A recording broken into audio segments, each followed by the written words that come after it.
بسم اللہ الرحمن الرحیم۔ السلام علیکم۔ آج 24 مارچ بروز جمعہ ہم بات کریں گے دو اہم ایشوز کے حوالے سے۔ توشہ خانہ کے حوالے سے لاہور ہائی کورٹ کا جو فیصلہ ہے وہ جاری کر دیا گیا ہے، اور لاہور ہائی کورٹ نے 1990 سے لے کے 2022-23 تک تمام توشہ خانہ کا ریکارڈ پبلک کرنے کا حکم دے دیا ہے۔ اور وفاقی حکومت کی جانب سے جو یہ کہا گیا تھا کہ 1990 سے 2002 تک کا ریکارڈ ان کے پاس مصدقہ نہیں ہے، بہت سخت قسم کے ریمارکس عدالت نے دیے۔ عدالت نے کہا کوئی نہیں چھپایا جا سکتا کس نے دیا، اور عدالت نے ساتھ یہ بھی کہا کہ جن لوگوں نے بغیر کچھ ادا کیے وہ سامان وہاں سے لے لیا ہے توشہ خانہ سے، وہ بدنیتی کے زمرے میں آتا ہے، اور بدنیتی آپ کو لے جائے گی نااہلی تک۔ اور یہ آصف زرداری اور نواز شریف کے لیے ایک واضح پیغام دیا گیا ہے۔ اہم فیصلہ جسٹس عاصم حفیظ صاحب کا سامنے آیا ہے، اور یہ ایک الارمنگ فیصلہ ہے پوری پی ڈی ایم کے لیے۔ اس کی تفصیل میں آپ کے ساتھ شیئر کروں گا، اور ساتھ ہم بات کریں گے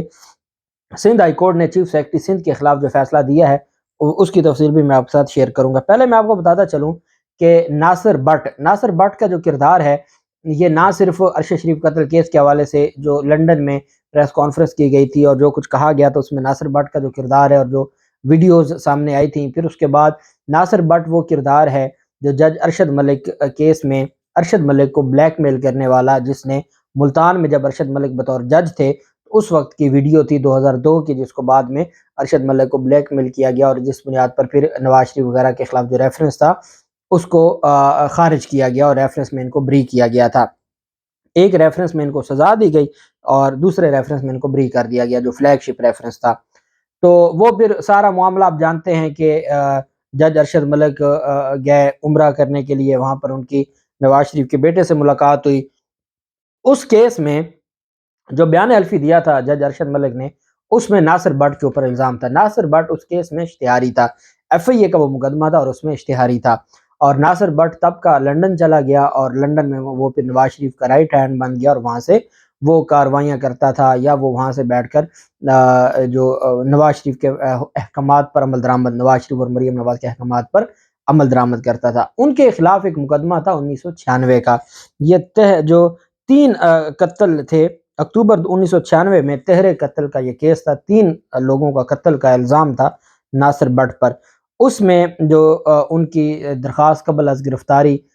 ضمانت منظور ہوئی ہے، وہ جب باہر تھے تو ان کی ضمانت، حفاظتی ضمانت منظور ہوئی، اور پھر اس کے بعد انہوں نے آ کے ایڈیشنل ڈسٹرکٹ اینڈ سیشن جج راولپنڈی سہیل انجم کی عدالت سے یہ ریلیف لیا اور عبوری ضمانت حاصل کی۔ جو بندہ 1996 سے لے کر 2023 تک، اب آپ گنتی کر لیں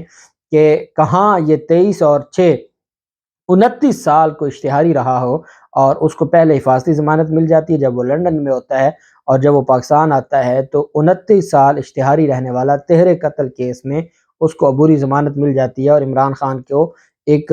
پیشی پر نہ جائیں تو نان بیلیبل وارنٹ جاری ہوتے ہیں، اور ہزاروں پولیس والے دھاوا بول دیتے ہیں۔ یہ ہمارے ملک کا دوہرا نظام ہے۔ میں حیران ہوتا ہوں جو عمران خان پر الزام لگاتے ہیں اور کہتے ہیں جی کہ ماتحت عدلیہ کے احکامات پر عمل درآمد کروانے کے لیے ڈی آئی جی اسلام آباد اپنی قیادت میں آتا ہے، اور عمران خان کے کو وارنٹ تعمیل کروانے کے لیے ایک پوری نفری لے کر آتا ہے۔ وہاں پر سپریم کورٹ کے احکامات کو پاؤں میں روند دیا گیا، اور جو کنور دلشاد ہے جو سابق سیکرٹری الیکشن کمیشن کا اور وہ پی ڈی ایم کا ترجمان بھی ہے، اور سکندر سلطان راجہ کا خاص ترجمان میڈیا پر بنا ہوا ہے، اور وہ اس وقت مشیر ہے محسن نقوی کا، وہ کہہ رہا ہے پہلے یہ بات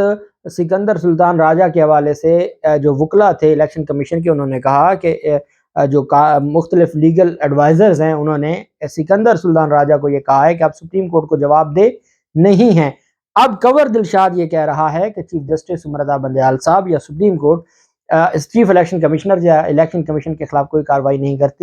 کر سکتی، کیونکہ یہ ان کے انڈر نہیں آتے۔ یہ وہ اور یہ ماتحت عدلیہ کے احکامات پر عمل درآمد کروانے کے لیے چونکہ عمران خان ہے تو یہ دھاوے بولتے ہیں، اور جہاں سپریم کورٹ کے احکامات پر عمل درآمد ہو تو ایک بار تو یہ بات کی ہے ایک سینئر قانون دان نے کہ الیکشن کمیشن کی یہ ذمہ داری بنتی تھی، الیکشن کمیشن کا یہ نوٹیفیکیشن کرنا نہیں بنتا تھا، الیکشن کمیشن ایک رپورٹ بنا کے سپریم کورٹ کو دیتا کہ جناب آپ کا حکم تھا، ہم نے کوشش کی ہے، یہ بھی ہمارے ساتھ کوآپریٹ کرنے کو تیار نہیں ہے، یہ کہہ رہا ہے، اس کا یہ بہانہ ہے، اس کا یہ بہانہ ہے، پھر بات بنتی۔ آپ نے کیا کیا؟ آپ نے تو بغیر سپریم کورٹ کو انفارم کیے، بغیر سپریم کورٹ کو رپورٹ کیے ڈائریکٹ آپ نے الیکشن ملتوی کر دیے، اور آپ نے آرٹیکل 218(3) کا حوالہ دیا جس میں کہیں نہیں لکھا کہ آپ الیکشن کی تاریخ 6 مہینے آگے لے کے جا سکتے ہیں۔ اور اس طریقے سے میں دیکھ رہا تھا جو ان کے پی ڈی ایم کے حمایت یافتہ صحافی ہیں وہ بھی چیخ رہے ہیں کہ یہ الیکشن کی کھلم کھلا خلاف ورزی ہے، جو دنیا میں جن کو پولیٹیکل اور کرنٹ افیئرس پر اور جو پولیٹیکل افیئرس پر ایکسپرٹ جن کو سمجھا جاتا ہے، امریکہ کے تھنک ٹینکس ہیں، ساؤتھ ایشیا پر میں جو مختلف آرگنائزیشنز پر کام کر رہے ہیں، وہ کہہ رہے ہیں کہ پاکستان میں حالات ٹھیک نہیں ہوں گے چونکہ ان کی جانب سے یہ سارا کچھ کیا گیا ہے۔ تو یہ جو 13 قتل ہے اس میں تو آپ حفاظتی ضمانت دیتے ہیں جب کوئی باہر بیٹھا ہو، اور عمران خان کو حفاظتی ضمانت نہیں دی جاتی، اور پھر وہ عدالت پیش ہو کے عبوری ضمانت کروا لیتے ہیں۔ 3 اپریل تک ان کی عبوری ضمانت منظور کر لی جاتی ہے۔ عدالت نے ساتھ ہی آئندہ تاریخ پر تفتیشی افسر سے ریکارڈ بھی طلب کیا ہے، اور اس مقدمے میں ناصر بٹ کے سے قبل ریڈ وارنٹ بھی جاری کیے گئے تھے۔ وہ مقدمے کے اندراج کے بعد سے بیرون ملک مقیم تھے، اور پھر ان کی جانب سے یہ سارا کچھ ہوا، اور وہ 29 سال کے بعد اس مقدمے میں پیش ہونے آئے۔ سندھ ہائی کورٹ میں ایک کیس کی سماعت تھی، اور چیف سیکرٹری سندھ جو زرداری مافیا کا خاص افسر ہے سہیل راجپوت، وہ سندھ ہائی کورٹ کے احکامات پر عمل درآمد نہیں کر رہے تھے۔ نجی کمپنی کی ٹھیکے کی مد میں 58 کروڑ کی عدم ادائیگی پر سندھ حکومت کے خلاف سندھ ہائی کورٹ میں دائر درخواست میں پیش رفت سامنے آئی ہے، اور عدالت عالیہ سندھ نے احکامات نہ ماننے پر چیف سیکرٹری سندھ سہیل راجپوت کی تنخواہ روکنے کا حکم دے دیا ہے۔ ناظر سندھ ہائی کورٹ نے چیف سیکرٹری کی تنخواہ بند کرنے کے لیے اکاؤنٹنٹ جنرل سندھ اے جی سندھ کو خط لکھ دیا ہے۔ عدالت عالیہ نے اے جی سندھ کو ہدایت کی ہے کہ چیف سیکرٹری کی تنخواہ بند کر کے رپورٹ عدالت میں پیش کی جائے۔ محکمہ آبپاشی نے اشرف ڈی بلوچ کمپنی کو 1 ارب روپے کے واجبات ادا نہیں کیے۔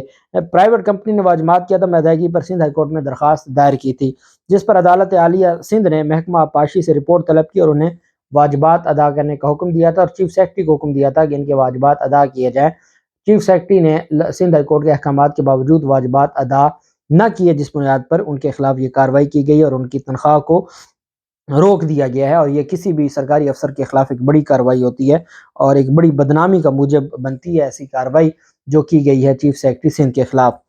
آپ جانتے ہیں لاہور ہائی کورٹ میں ایک کیس تھا توشہ خانہ ریکارڈ کا، اور جو یہ بڑی باتیں کرتے ہیں کہ جی 2002 سے 2022 کا جو توشہ خانہ کا ریکارڈ ہے 466 صفحات کا، اور وہ بھی مکمل نہیں ہے، اس میں بڑے گھپلے جو تھے اور جو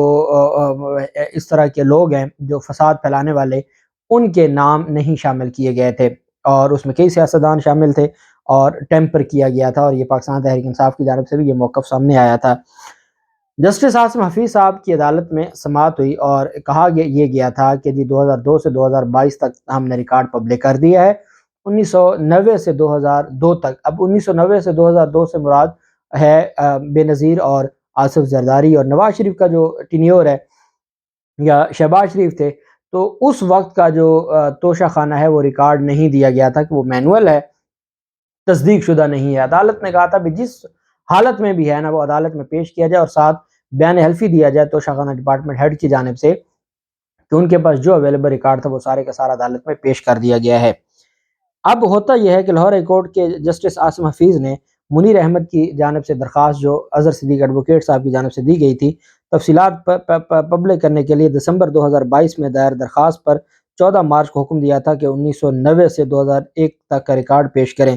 جسٹس عاصم حفیظ صاحب نے تحریری حکم نامے میں لکھا کہ ایڈیشنل اٹارنی جنرل نے پیش ہو کر بتایا کہ 2002 سے اب تک ریکارڈ پبلک کر دیا ہے، درخواست گزار کے مطابق جو ریکارڈ پبلک کیا گیا ہے وہ نامکمل ہے۔ حکم نامے میں کہا گیا ہے کہ ریکارڈ پبلک کرنے کا مصدقہ ریکارڈ عدالت کے روبرو پیش کیا گیا، اور ساتھ عدالت کی جانب سے یہ کہا گیا کہ جی یہ جو سارا ریکارڈ ہے وہ عدالت نے کہا کہ آپ پیش کریں۔ اس پر جو تھے عدالت نے کہا کہ جن ممالک کی جانب سے یہ ریکارڈ آیا گیا ہے وہ ان ممالک کا نام بھی لکھیں کہ کس سربراہ مملکت نے آپ کو دیا۔ یہ کوئی ایسی بات نہیں ہے کہ جس میں یہ کہا جائے کہ کوئی پرائیویسی ہے، آپ ان ممالک کے نام لکھیں، اور ساتھ عدالت نے کہا کہ جو آپ کے پاس 1990 سے 2002 تک کے ریکارڈ ہے وہ بھی پبلک کیا جائے۔ عدالت نے منیر احمد کی درخواست کو ریکارڈ پبلک کرنے کی درخواست کو منظور کر لیا۔ عدالت نے کہا کہ تمام آفس ہولڈرز، تمام پبلک سرونٹس اور پبلک آفس ہولڈرز اس میں آپ کے ججز بھی ہیں، اس میں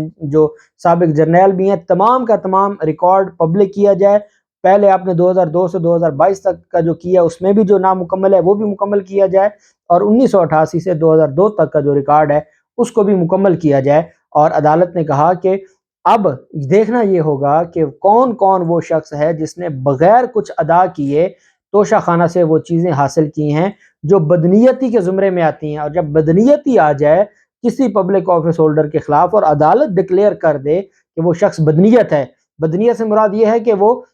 ڈکلیئر کر دے کہ وہ صادق اور امین نہیں ہے، تو پھر وہ شخص آرٹیکل 62(1)(f) کے تحت نااہل ہوتا ہے۔ اب اظہر صدیق ایڈوکیٹ صاحب کا یہ کہنا ہے کہ اب 1990 سے 2002 تک کا جو ریکارڈ ہے وہ پبلک ہو گیا،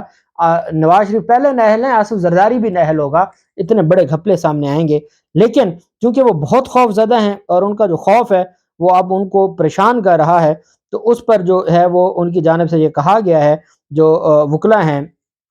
سرکاری وکلا، ان کی جانب سے یہ کہا گیا کہ جناب آپ نے آرڈر تو کر دیا لیکن ابھی ہمارے لیے جو ہے وہ بڑا مشکل ہے۔ تو عدالت نے حکم میں کہا ہے کہ جس دوست ملک نے تحائف دیے ہیں وہ بھی بتایا جائیں، اور کوئی چیز چھپائی نہیں جا سکتی، سارا ریکارڈ پبلک کیا جائے۔ وفاقی حکومت نے عدالت کی جانب سے تحائف کے ذرائع بتانے کی ہدایت پر اعتراض کیا، اور وفاقی حکومت کے وکیل نے کہا کہ ہم اس کے خلاف اپیل فائل کریں گے، آپ کا جو فیصلہ ہے ہم اس کے خلاف اپیل فائل کریں گے۔ لاہور ہائی کورٹ نے شہری کی درخواست پر حکومت سے 1990 سے 2001 تک کا توشہ خانہ کا ریکارڈ پبلک کرنے کا حکم دے دیا۔ عدالت نے کہا اگر اپیل کرنا آپ کا حق ہے لیکن قیمت کی ادائیگی کے بغیر کوئی تحفہ نہیں رکھ سکتا، اور جس نے کوئی تحفہ رکھا ہے وہ بدنیتی کے زمرے میں آتا ہے اور اس کے خلاف کارروائی کی جائے گی۔ اب وفاقی حکومت اتنی خوف زدہ ہے کہ لاہور ہائی کورٹ کے سنگل جو یہ چیمپئن بنتے تھے کہ جی ہم نے تو ریکارڈ پبلک کر دیا، ہم نے تو ریکارڈ پبلک کر دیا، وہ ریکارڈ انہوں نے کس کے خوف سے پبلک کیا؟ پہلی بات۔ دوسرا یہ ہے کہ جب ان سے کہا گیا کہ 1988 سے 2001-2 تک کا جو ریکارڈ ہے اس کو بھی پبلک کیا جائے تو کہتے ہیں ہم اپیل میں جائیں گے۔